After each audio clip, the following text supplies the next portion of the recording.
E aí pessoal, tudo bem? Sejam todos muito bem-vindos. Meu nome é Igor Sintra e hoje eu estou aqui para refazer uma questão que eu publiquei na semana passada, uma questão linda aplicada pela banca FGV, mas acabou que eu acabei assinalando a alternativa incorreta, né?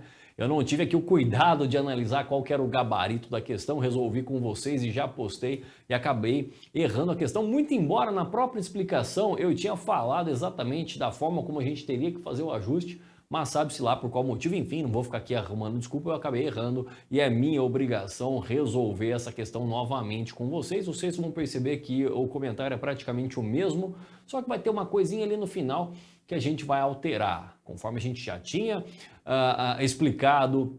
Os motivos pelos quais a gente vai fazer esse ajuste, a gente já tinha explicado, vou fazer novamente aqui.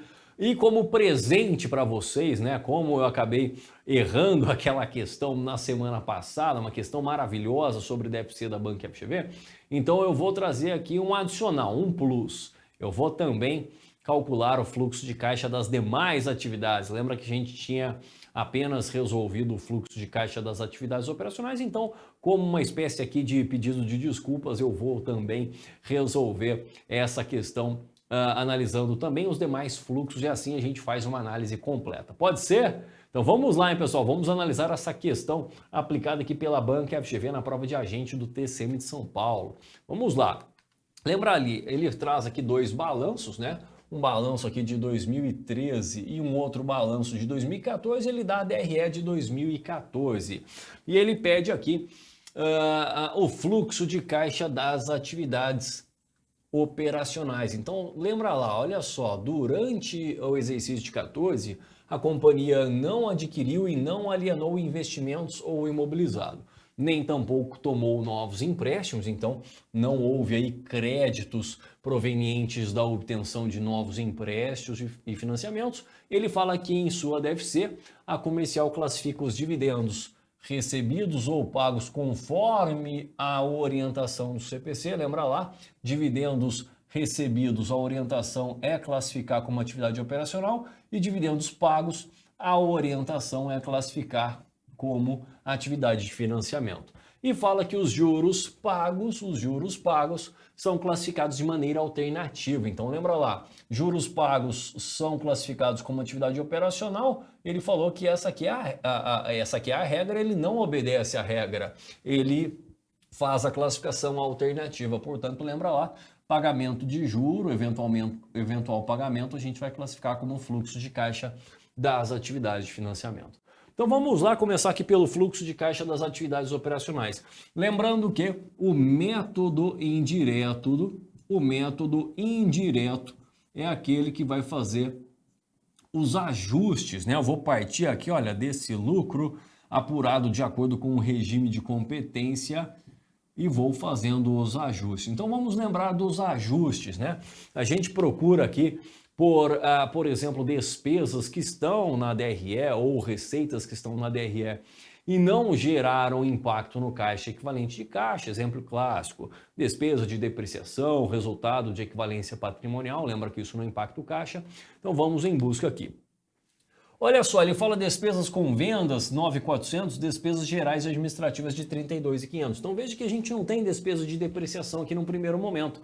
Só que analisando a conta de imobilizado, veja que houve aqui uma diminuição de 250 para 237.500. Ora, se ele falou que não houve aqui, olha, alienação de imobilizado, certamente essa diminuição refere-se à apropriação da despesa de depreciação do período, né? Veja que debitando despesa de depreciação de 12.500, eu vou creditar a conta depreciação acumulada, ou seja, essa conta de imobilizado reflete o valor contábil dele. Então eu cheguei nessa informação de que a depreciação do período foi de 12.500. Foi de 12.500. Exatamente o que justifica essa diminuição de valor do imobilizado. Bom, além disso, eu tenho o resultado de equivalência patrimonial aqui, olha, então entrou positivamente na DRE, eu vou retirar esse resultado de equivalência patrimonial de 12 mil reais. Afinal, o débito não é na conta caixa, o débito é na conta investimentos. E aqui, nessa despesa financeira, por que a gente nunca faz o ajuste de despesa financeira numa questão clássica de DFC? Porque isso aqui, a regra, a gente viu, é classificar pagamento de despesa operacional, pagamento de despesa financeira, a gente classifica como regra dentro de fluxo de caixa das atividades operacionais.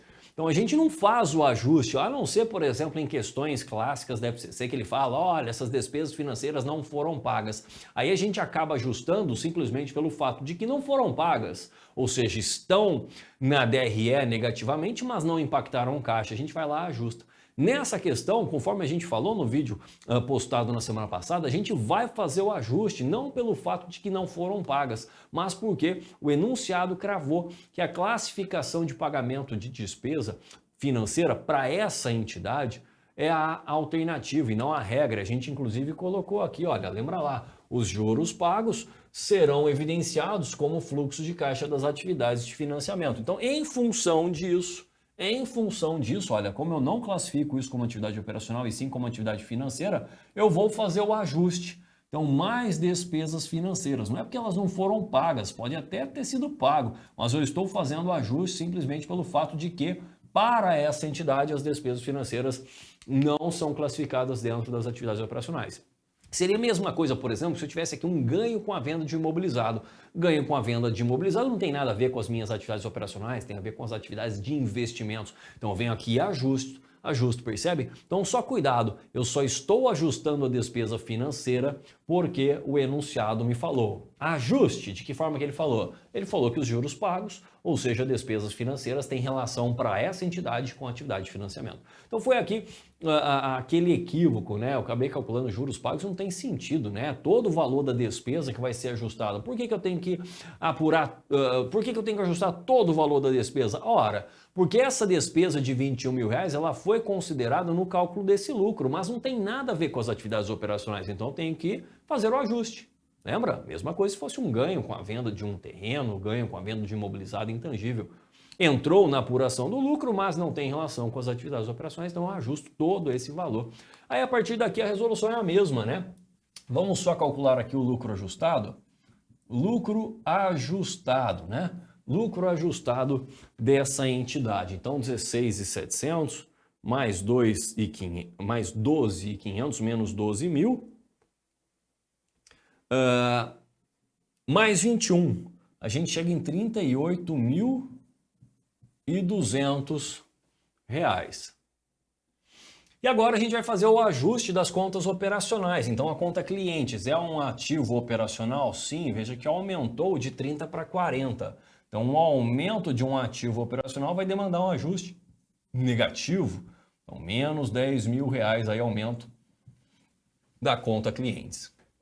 Dividendos a receber, depois a gente analisa. Estoques, passou de 40 para 35, então diminuiu esse ativo, portanto o ajuste vai ser em sentido oposto, né? 40 para 35 há uma diminuição de 5, então aumento aqui do ajuste em R$5 mil. Depois a gente tem aqui, olha, investimentos imobilizados são contas relacionadas às atividades de investimento, fornecedores é atividade operacional, há um aumento de 5, quando há um aumento de um passivo operacional, o ajuste é de mesmo sentido, então R$5 mil. A gente tem salários a pagar aumentando em R$8 mil, então o aumento de um passivo operacional em R$8 mil, o ajuste é de mesmo sentido. O imposto de renda a recolher diminuiu em 6.800, então diminui aqui, ó, diminui em 6.800, é a conta operacional. E ele fala que empréstimos e financiamentos, isso aqui tem relação com atividade de financiamento. Dividendo a distribuir, pagamento de dividendo tem relação com atividade de financiamento. Então veja que a gente acabou a nossa análise, né? Com exceção dos dividendos a receber. Afinal, lembra que dividendo a receber, conforme a gente viu, tem relação com as atividades operacionais. Então eu tenho que descobrir nesse período qual foi o valor dos dividendos efetivamente recebidos, né? Então, dividendos a receber.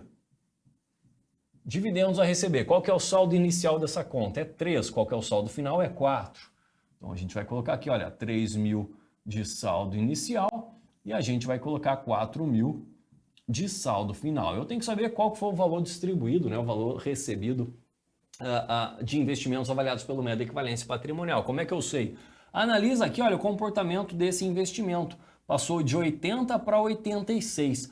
Ora, se eu tive resultado de equivalência patrimonial de 12, certamente, veja que o saldo final da conta investimentos, sem considerar a distribuição de dividendos, teria que ser o quê? 80 mais 12, 92, né? Olha, vou fazer o razonete aqui para que você entenda.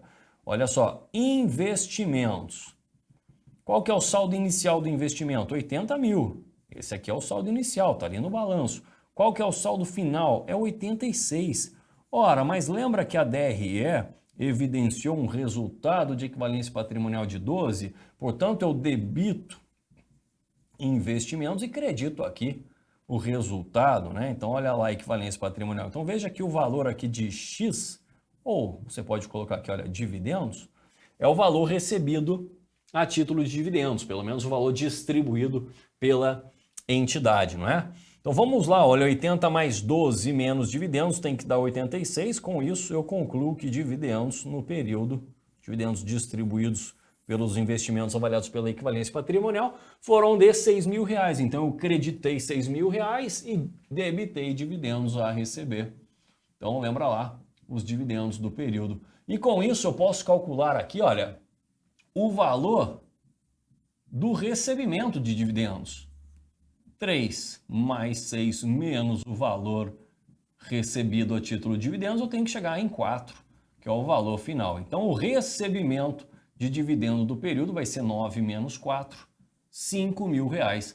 Então, lembra lá, recebimento afetou o caixa. Então, vou colocar aqui, olha, mais recebimento de dividendos no período R$5.000. E aí a gente vai fazer o cálculo, então, do fluxo de caixa das atividades operacionais. Então, 38.200 menos, eu vou cortar aqui, olha, menos 10 com esses 10, então vai dar mais 8, menos 6.800, mais 5.000, dá 44.400. Agora sim, 44.400, aí sim é o nosso gabarito, né?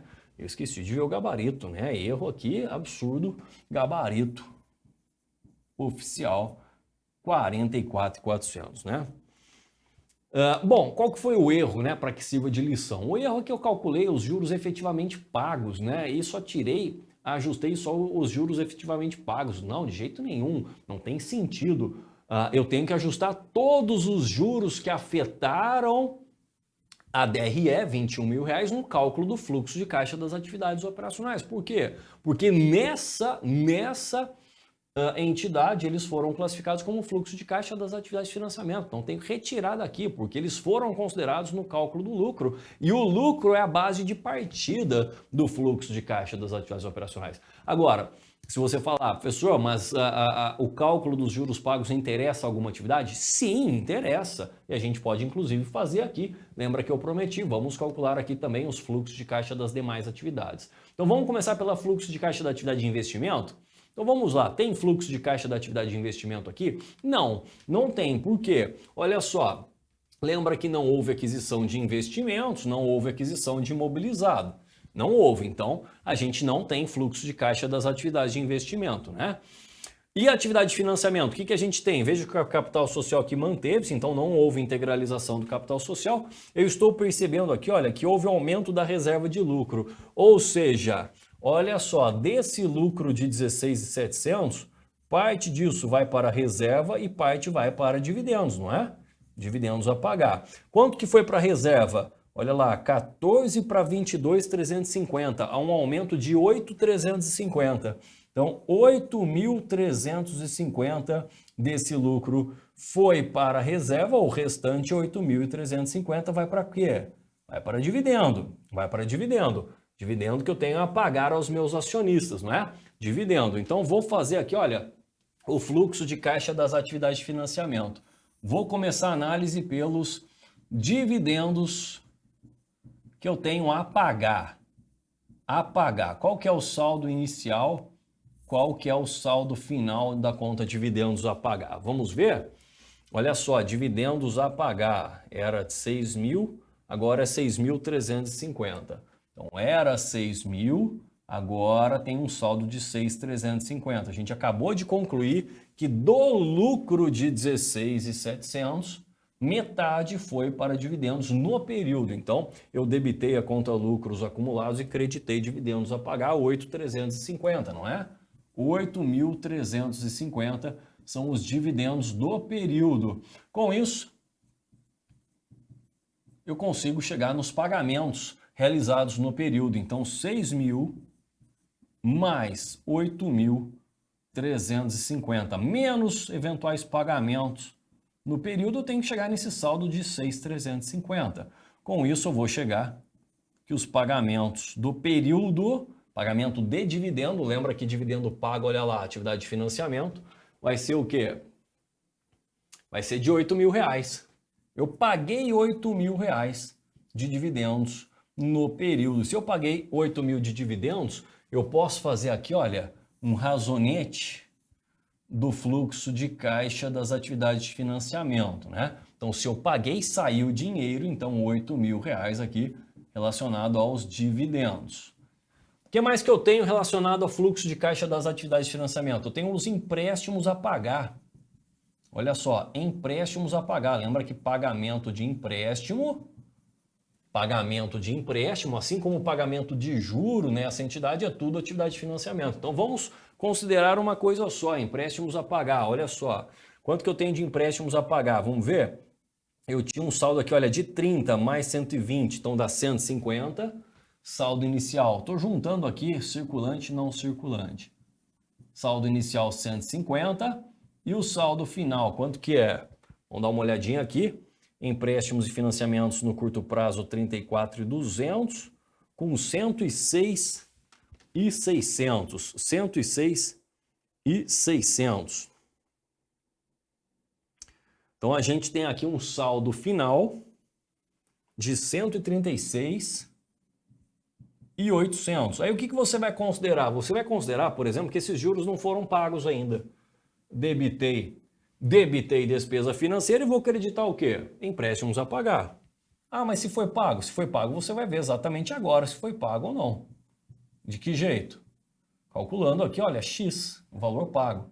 Então, 150.000 mais 21.000, menos, eventualmente, algum pagamento que eu tenha realizado, eu tenho que chegar em 136.800. Então, X vai ser 150 mais 21, menos 136.800. Isso quer dizer que eu paguei no período, e aí pode ter juro dentro, pode ter principal, pouco importa, porque nessa entidade, tanto os juros quanto o principal serão evidenciados como fluxo de caixa das atividades de financiamento. Então, paguei 34.200. Então, vou colocar aqui, olha, saiu 34.200 relativo aí, pode ser juro, pode ser principal, vou colocar juro aqui, tá bom? Mas pode ser principal também. O que mais que eu tenho? Tem mais alguma coisa? Não, analisei todas as contas, né? Olha só, analisei absolutamente todas as contas. E com isso eu chego no fluxo de caixa das atividades de financiamento, vai ser aqui de R$ 42.200. Esse aqui é o fluxo de caixa consumido das atividades de financiamento. Como é que você sabe se a análise está certa ou não? Lembra lá?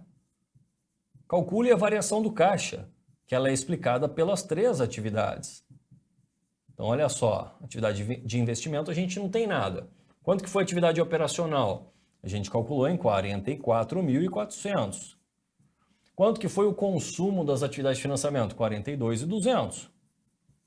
42.200. Então, variação do caixa que você deve observar lá no balanço tem que ser essa diferença, dá R$ 2.200, não é?